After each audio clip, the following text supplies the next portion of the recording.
The family acronym is beneficial in helping us sort out the social studies curricula dilemma.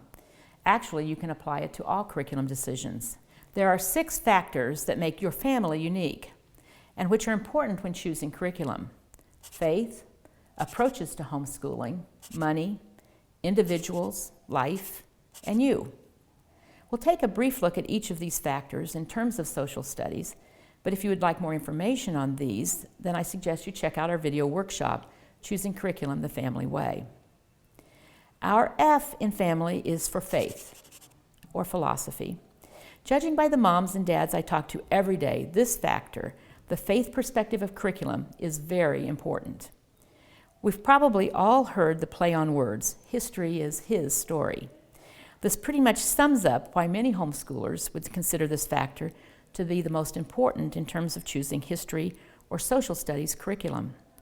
History, geography, economics, and government curriculum from Christian publishers will tend to be written from a biblical worldview and with an eye to the role that Christian faith played in the lives of key historical figures, or the role that the church played in the civilization and development of nations, or the impact that key providential events might have had as turning points in history. Mystery of History, Bob Jones, the Knotgrass publications, Living History of Our World are all examples of Bible-based curricula. We have a history curriculum comparison chart available on our website that lists curriculum as Bible-based, secular, or neutral. The secular designation means that care is taken to treat all religions equally, which in terms of history or geography may end up ignoring key aspects of a person's life or of a culture, or key people. Some might term these curricula as politically correct. History Odyssey, the Holt courses, History of Us, Child's History of the World, Story of the World are all examples of secular curricula. Curricula marked as neutral typically refers to the question of the age of the earth and means that neither an old earth nor a young earth factor into the way the information is presented. Runkle Geography, Big Book of Social Studies, and Big Book of History, the Trail Guides to American and World Geography are all examples of neutral curricula. Our A in family is for approaches to homeschooling. The educational approach you are following is likely to make a large difference in how you approach social studies. The classical education approach employs a chronological approach to history. According to Susan Weiss Bauer, author of The Well-Trained Mind, the goal of classical curriculum is to teach the student the proper place of her community, her state, and her country by seeing the broad sweep of history from its beginning and then fitting her own time and place into the pattern.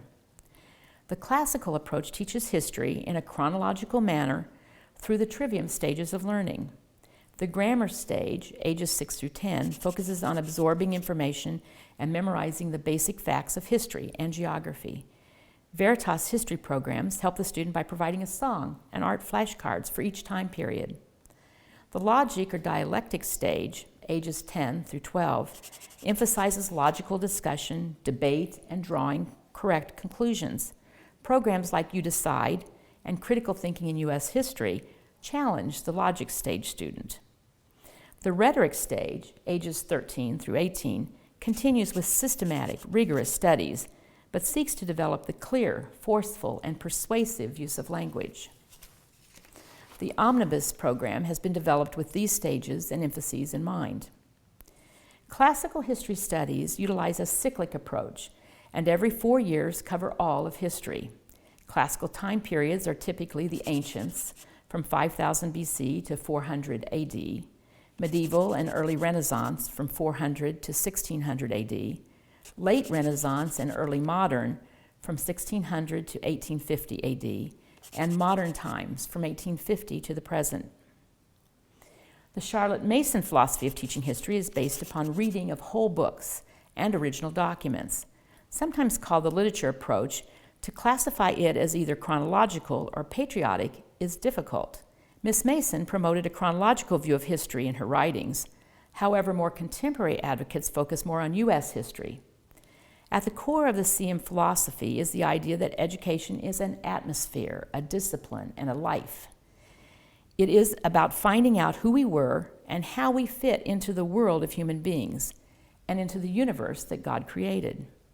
The Beautiful Feet courses, Living History of Our World, and the Trail Guides to Learning would be classified as CM or literature-based approaches. Traditional textbooks from Christian publishers as well as secular publishers have tended to follow the patriotic approach, covering national history in the elementary years, followed by some world history at the junior high level, and complete courses in American and world history, geography, government, and economics at the high school level. As we've discussed earlier, secular publishers have been more inclined to include an array of other social studies topics alongside their history and geography during the elementary years. Courses from these publishers will usually have colorful student texts which attempt to engage the student visually and provide academic detail. Information is designed to flow from the teacher to the student, so teachers' manuals are often a vital part of the course, as are tests. Christian publishers would be Bob Jones, Christian Liberty Press, and Alpha Omega, while Harcourt Horizons, Core Knowledge, History and Geography, and the Holt High School courses are all from secular publishers. One Christian publisher, Knotgrass, has introduced a history and literature approach wrapped up in a very user-friendly format, combining texts that feature history as a story, supplementary readers that emphasize original source documents, and suggested literature. These courses are the equivalent of 3 credits at the high school level: history, English, and Bible, theology, worldview. In many ways, history and unit studies seem to be made for each other.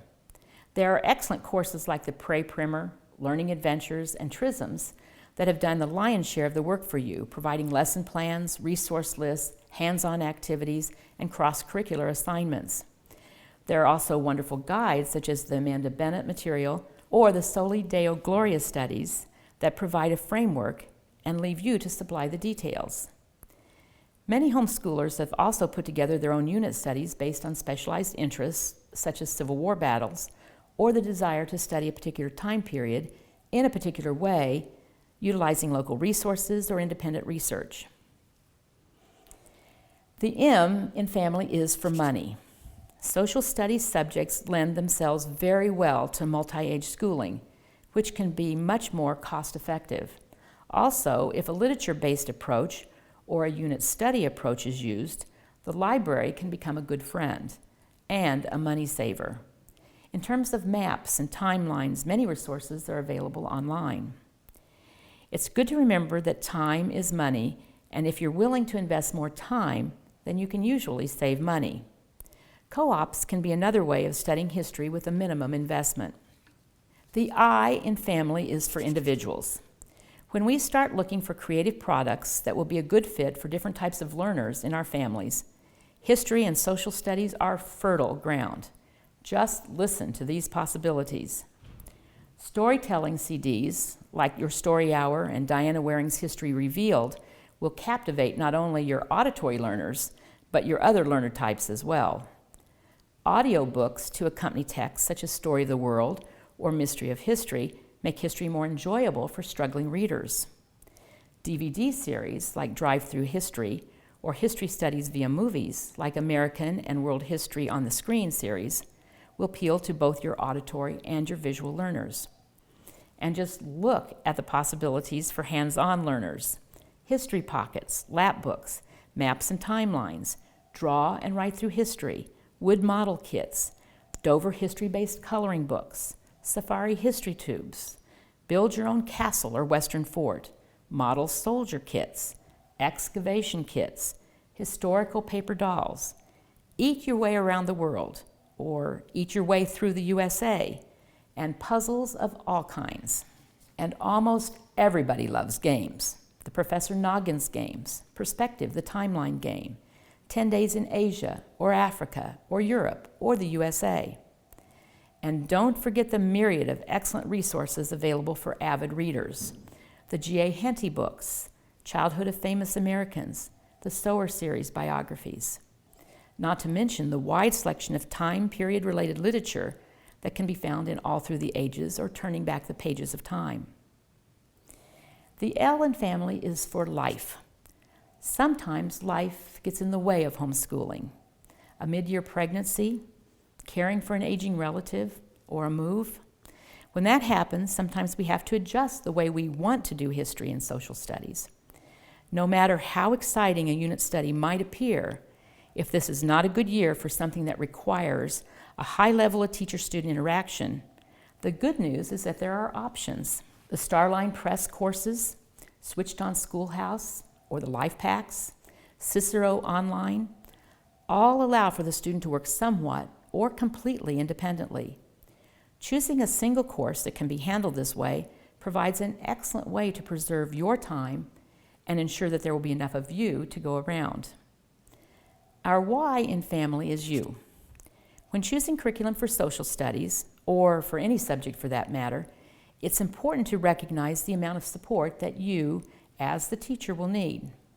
Following a well-laid-out unit study curriculum like Prairie Primer is much less demanding on you than trying to prepare your own geography and history studies based on the Little House books. Be sure to take a good look at what is provided in terms of lesson plans, teaching helps, and answer keys as you make your curriculum decisions. These family factors provide a way to look at the aspects of curriculum that are most important to you, as well as a way of evaluating what each particular product has to offer.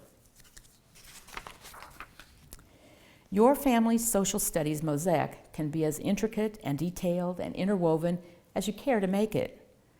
I was in college before I realized that what I knew about history had anything to do with other subjects. Perhaps I was just slow, but I tend to think it was because of the subject-based education that I had received.